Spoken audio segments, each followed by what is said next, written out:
The Kingdom of My Divine Will in the Midst of Creatures. Book of Heaven, Volume 32, Part 9. August 20th, 1933. How the Divine Majesty bends toward the creature when he sees her disposed to do an act of his will. Difference that passes between one who does the divine will and one who lives in it, and how the creature remains needed within the Fiat. My poor mind continues to cross the sea of the Fiat.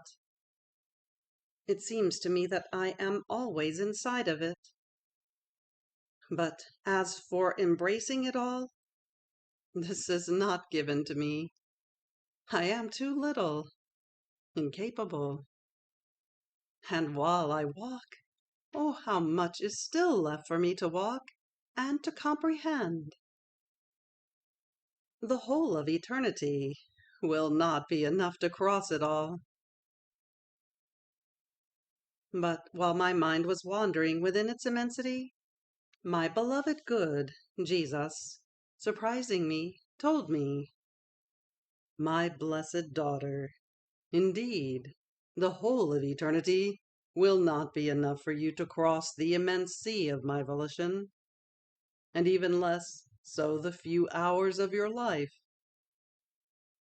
It is enough for you to remain inside of it, to make you happy, and to take the little drops that your capacity can contain.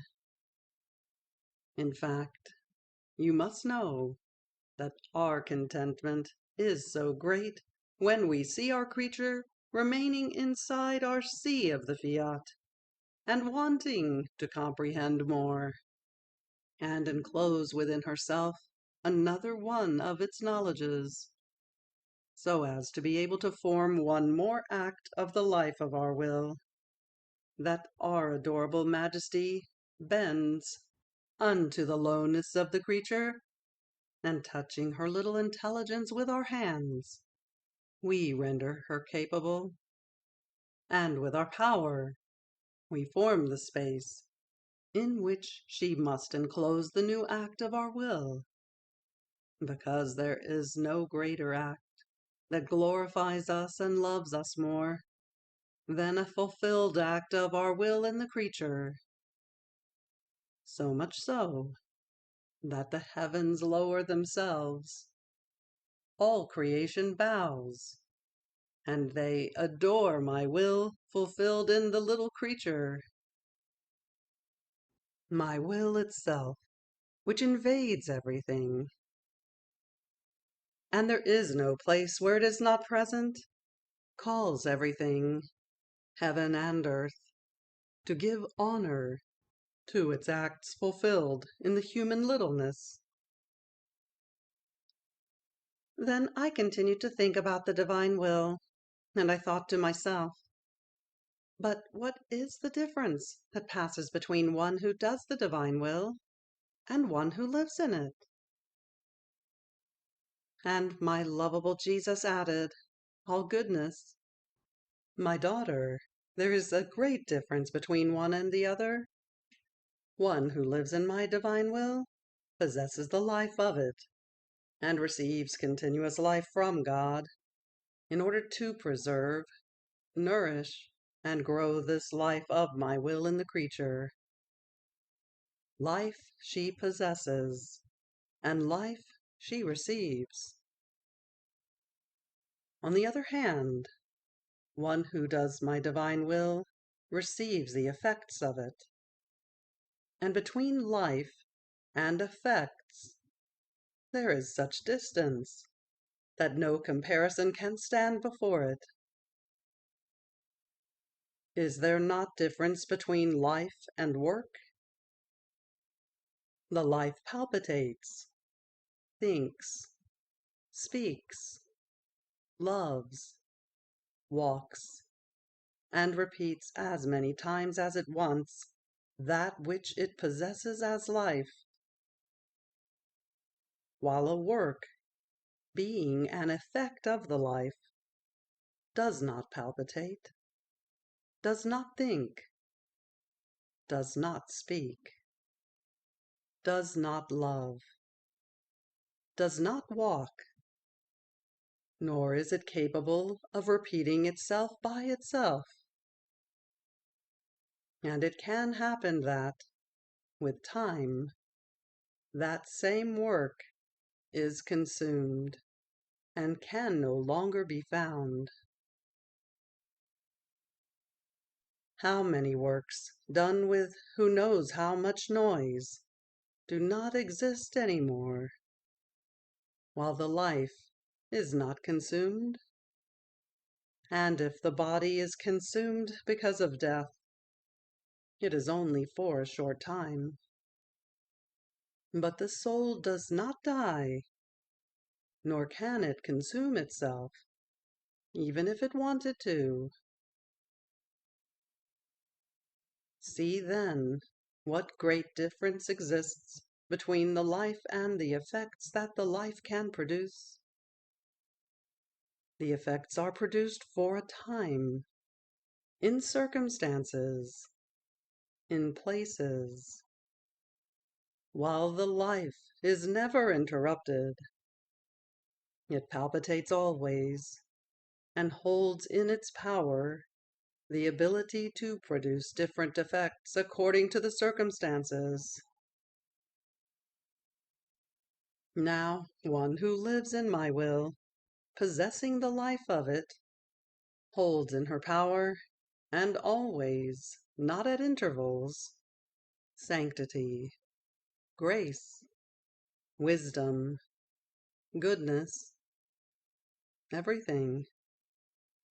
And since it is life that she possesses, both in the soul and in the body, in such a way that all the most tiny little particles of her being contain the omnipotent Fiat, which flows more than blood in the whole of the creature. If she palpitates, it is the Fiat that palpitates. If she thinks, the Fiat is impressed in her thoughts. If she speaks, she feels my Fiat flow in her voice, and she speaks of it. If she operates, her works are kneaded with my Fiat. And if she walks, her steps say Fiat. It is life, my daughter, and as life, she must feel it in the whole of her being, nor can she help feeling it. Not so for one who does my will. In order to feel it, she must invoke it, pray it. But when does she invoke it? In the sorrowful circumstances of life, in her needs, when she sees herself pressed by her enemies, almost like those who call the doctor when they are sick. But if they are well, the doctor is always a stranger for them. Therefore, the perennial life of my divine volition does not exist in them. And because of this, they are mutable in good. They do not feel patience, prayer, light, has life within them, and therefore they do not feel the need to possess them as their own properties, nor do they love them with true love, because when the acts are not continuous, one has no dominion over them, nor does one hold them in his own power. So love remains broken. Hence, the difference between life and effects is great. The life makes one feel the need to live of divine will. Not so with the effects. If one has them, one has them. If one does not have them, one remains indifferent. Therefore, always wanting my will means that one possesses the life of it. Fiat. September 2nd, 1933. Channels. Commerce between heaven and earth. Trades of the soul who lives in the divine will. Contest of love between creature and creator.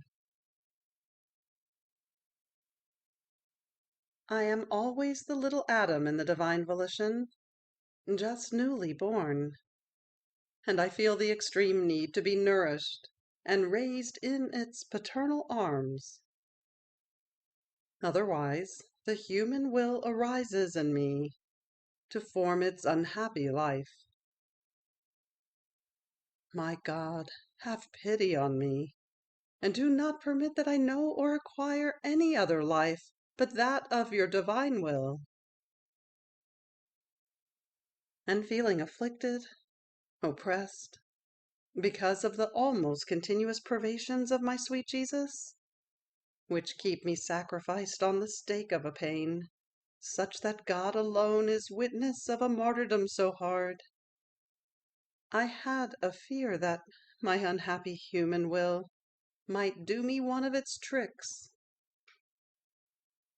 and my beloved Jesus, to infuse courage in me, sustaining me in his arms, for I could bear no more, told me, "My blessed daughter, courage! Banish from your heart any fear, which is the weapon that either kills or wounds love, and makes you lose closeness with your Jesus, while I am neither able, nor do I want to be without intimacy with one who wants to live of my will." It would be as though she were not one with me, and if it were so, I would not be able to say that one is the will that animates us and forms your life and mine. But I would have to say, you have your will, and I have mine, and I do not want this, because the living in my volition would no longer exist in you. Instead, in each pain you suffer, be it even my privation, and in everything you do with your whole being, I want you to always call my will, so that all your acts may form the channel through which it may find the way, the place in which to enclose its goods, and make them flow in abundance, according to the channel you have prepared. Each act that you do can be a channel of graces, of light, of sanctity that you lend to my will, which will make you the owner of the goods it encloses in your acts, and will make them flow for the good of all. See, then, what your being, your pains, your acts must serve me for, as many little channels in which I can always place something of my own. Depositing what is mine is happiness for me. It is to give me work to do. It is to feel myself loved and known. And therefore, my desire to deposit my divine properties in the acts of the creature, to make her the owner, is so great that I am on the lookout. I act as a vigilant sentry. I use all my loving attentions to see if her acts are empty of the human will, and if she makes the call to my divine will, which, finding the void in the human acts, makes use of them as channels, in order to deposit in them the greatest graces, the knowledges most sublime, the sanctity that most resembles me. and with this it forms the divine dowry for its beloved creature. After this he remained silent, and then he added with a more tender tone, "My daughter, you must know that for one who lives in my divine will, there is no time to be wasted, nor can one pay attention to certain trifles, to fears, to oppressions, to agitations, to doubts. One who must do what is greater has to set aside the lesser. For one who must take the sun and enjoy it, it is necessary not to bother with the little lights. And one who possesses the day must not pay heed to the night. In fact, the sun is greater than the little lights, and the day has more value than the night. And if one wants to pay attention to both, he runs the risk of not being able to enjoy all the fullness of the light of the sun, or do everything that the day can do. And it can happen that in order to pay attention to the lesser, one loses the greater. More so, since for one who lives in it, my will wants to be always in act of giving, and the creature must be always in act of receiving. And if she wants to pay attention to something else, my will is forced to take breaks in its giving, because it does not find her attentive on receiving what it wants to give. And this is to break the divine current. And if you knew what that means, how attentive you would be. Moreover, you must know that as the creature does her acts in my divine will, she enters into the divine banks and does her trades of infinite value. Because she comes into our volition, even though she is small, yet she comes as the owner, and makes herself the owner of what our divine banks possess. And she takes as much as she can take. And since she cannot enclose within herself everything that she takes, she leaves it in deposit together with our own treasures. And we let her do so. We delight in her trades. And our goodness is so great that we give her the interest on the acquisitions she has made. So, every time she does her acts in our volition, she opens commerce between heaven and earth, and she puts into traffic our sanctity, power, goodness, love. And we, so as not to be left behind by our beloved creature, whilst she ascends, we descend down to the lowness of the human will, and opening our commerce, we make the acquisition of the human will, a trade so much wanted by us and pleasing to us. And so we compete with each other, and we conquer each other. Good daughter, to live in our will, and at the same time for her to have nothing to do with us, or we with her, and to have nothing to say, or not to make ourselves felt, is impossible for us. If it were so, it would no longer be our life that we carry out in the creature, but a way of speaking, not a reality.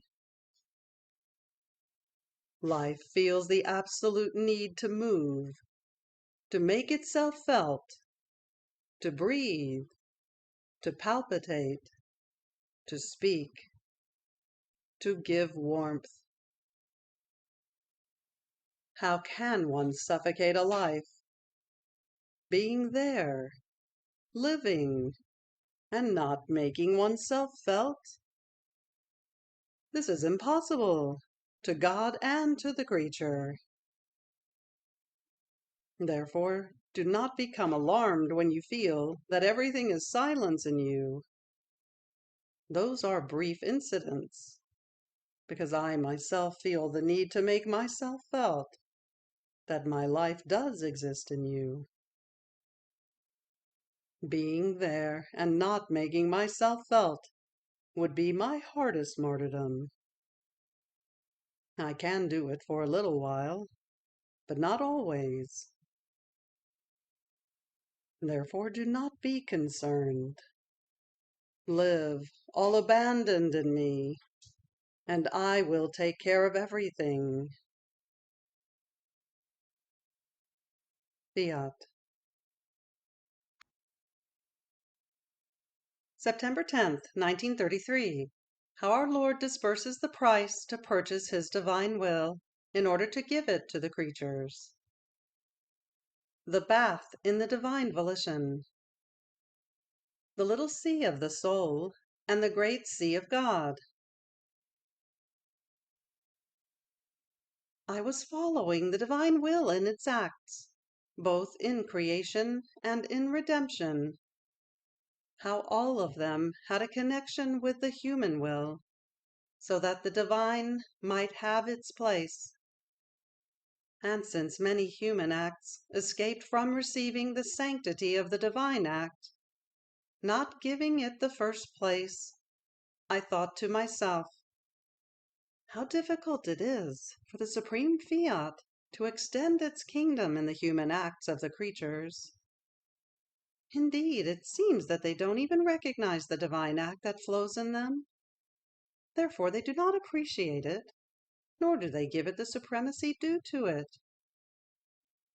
On the contrary, it seems that the human acts are like a people without a king, without order, and many of them the enemies of the divine acts that want to give them the life, which while it flows within them, they do not recognize. My God, I was saying to myself, how can it be that your will may form its kingdom? And my always lovable Jesus, surprising me, all tenderness, drowned with love, as though in need to give vent to it, told me, blessed daughter of my will, yet it should not be doubted. It is more than certain that my will shall have its kingdom in the midst of creatures, just as certain as was my descent from heaven to earth. I, acting as king, was to constitute the kingdom of my fiat, which man had rejected.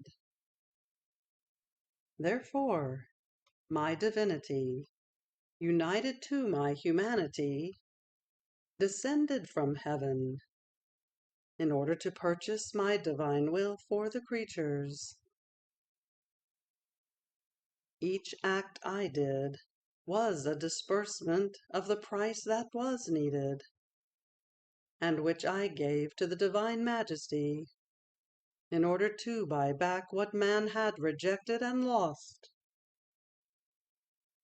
So each act, pain, tear of mine, and my very death on the cross, were nothing other than the disbursing of the price sufficient to purchase my divine will and give it to creatures.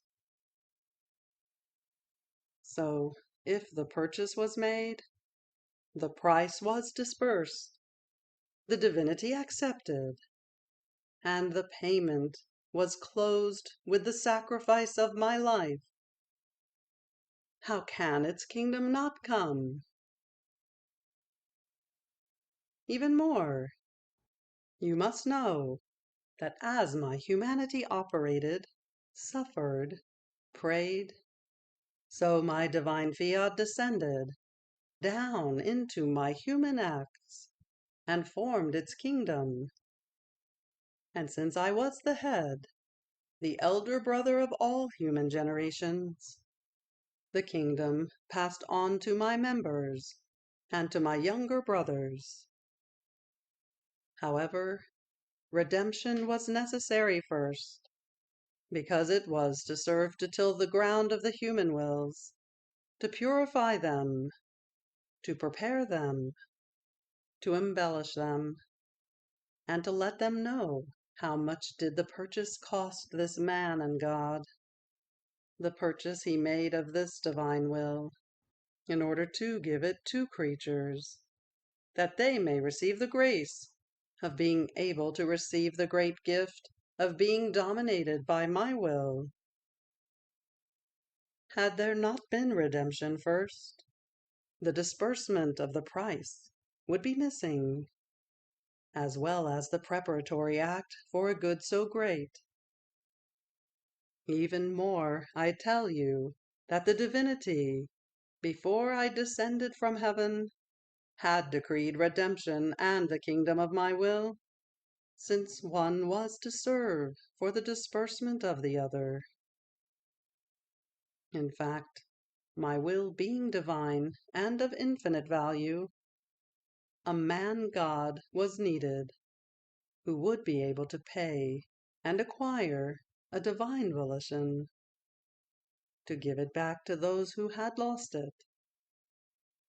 And if it were not so, I would not have moved from heaven only to come to redeem. More so, since I was more interested in giving back the rights to our will, offended and rejected, than in redemption itself.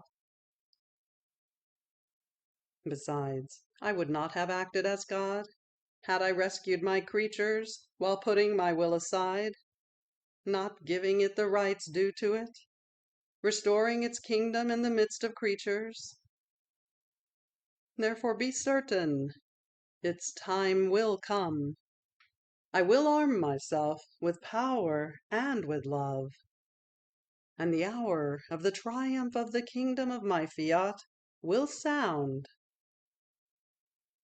And besides, my many truths say this, which I manifested on my divine will. Why tell them if its kingdom were not to come? My prolonged speaking would have been a little game, or an individual good. But no, I can say that my speaking was the continuous disbursement that I put out, to make known what my will is, and how it must come, to form its divine kingdom. Therefore, be attentive, suffer and pray for so holy a purpose. After this, I continued to immerse myself in the divine fiat. I felt the need to enter into its sea, to take the necessary nourishments in order to nourish and preserve its very will in my soul. The new act it holds, as it feels the need in me also, to have its new continued act, its infinite refreshments. So, while I was immersing myself in its divine sea, my dear Jesus added, "Blessed daughter, your little stream of my volition, enclosed within you, feels the need to dive into the great and immense sea of my will. So, one who lives in my will, because of her littleness, has the little sea of my volition inside of her, as well the immense sea outside of her. And what is little feels the need to dive into what is great, so as to expand her little sea more and more. And this she does every time she wants to do acts in my will. She comes to take her bath in the greatness, and while she bathes, she takes the nourishment, the divine refreshments, our freshness, in such a way as to feel herself being wholly renewed to new divine life. And since my will possesses the communicative virtue, it does not let the creature go out of its great sea if it has not filled her up to the brim with new acts of its will. See, then, how it awaits your acts in order to give you its bath and to communicate to you its new prerogatives, which you did not possess. And if you knew what it means to take a new bath in the sea of my divine volition, each time she feels reborn to new life, she acquires new cognition of the one who created her.